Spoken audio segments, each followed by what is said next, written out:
గంటలు చేసినా కూడా ఆ సంసారం అనే లోయ నిండదు, ఇంకా లోయగానే ఉంటుంది, దుఃఖమే మిగులుతుంది. కానీ ఈ సంసారంలో సుఖం లేదు, దొరకది అంటున్నారు బాబాగారు. బాబాగారు అనుభవంతో చెప్తున్నారు, నాకు ఈ సంసారంలో సుఖం దొరకలేదు, నాకు ధ్యానం ద్వారానే నాకు ఆత్మసుఖం దొరికింది. మీకు ఆత్మను ఎలా దర్శించాలి? మొదటి మహాత్ములు ఆత్మ ఉంది, ఆ జ్ఞానాన్ని బోధించిండ్రు, భక్తి మార్గాన్ని చూపించిండ్రు. కానీ ఆత్మను దర్శించే మార్గాన్ని వాళ్ళు చూపించలేదు.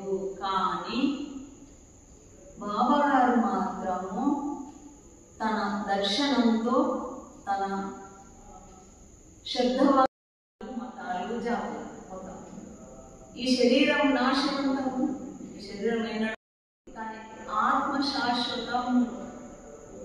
ఆత్మ మళ్ళీ ఇంకో శరీరాన్ని ధరిస్తుంది అంటున్నాడు. ఈ మానవ జన్మలో చేసుకున్న పుణ్యం పాపము రెండు, పాపము పుణ్యము రెండు సమంగా ఏకలుంటే మానవ జన్మ లభిస్తుంది అంటున్నాడు. ఎప్పుడైతే ఈ మానవ జన్మలకు సత్కర్మలు ఎక్కువ చేస్తావో చేస్తుంటారు. అందుకే పాపాలు చేయకండి, ఆత్మస్నాన్ని పొందే మార్గంలో చూపెడుతున్నాను, మీరు ఆత్మ ధ్యానం చేయండి అంటున్నారు. ఏం పోలిస్తారు, బయట విగ్రహాల పూజ ఏ పూజ లేదు, ఆత్మ ధ్యానం చేయండి.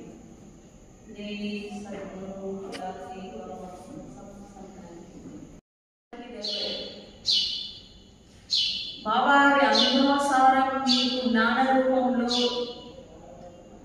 అందిస్తున్నాను. జ్ఞాన రూపంలో ఈ గ్రంథము మీకు నా అనుభవాలు, బాబాగారి అనుభవాల ద్వారా ఈ గ్రంథ రూపంలో మీకు నేను అందిస్తున్నానని బాబాగారు చెప్తున్నారు. ఆధ్యాత్మిక జ్ఞానామృత సాగరం. ఇది అంత మాత్రమే సంపాదించండి. బాబాగారు ఒక వైరాగ్యం ఉంది. ఏ ధనం సంపాదించుకోలే, బాహ్య ధనం. మరి బాబా గారిని మొక్కుతున్నాం, బాబా గారి దగ్గర ధనం, పైకి కనిపించే ధనం లేదు, అక్కడ మెడలు లేవు, బయట కనిపించే ఆడంబరాలు లేవు, అయినా మనం బాబా గారిని మొక్కుతున్నాం. आध्यात्मिक ज्ञानाच्या दृष्टीतून जेवढं तुम्ही करायचं ना, पण हे जग मला यमाच्या तोंडात दिसायला, यमाच्या तोंडामध्ये लक्षात ठेवा, ही माझी स्वप्न आहे. माझे हे इकडे देव आहे, तिकडे देव आहे, इथं देव आहे, इथं देव आहे, माळीत आहे, महाराजा पूजा करा, पंढरीला जा, काशीला जा. अरे आहे का?